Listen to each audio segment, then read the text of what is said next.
అందరికీ నమస్తే అండి.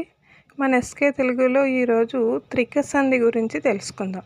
త్రిక సంధిలో మనం గుర్తుపెట్టుకోవాల్సిన విషయం ఒకటి ఏంటంటే అది 2 సూత్రాల మీద ఆధారపడి ఉంటుంది. ఒకటి ద్వితీయాక్షరం, 2 ద్విత్వాక్షరం.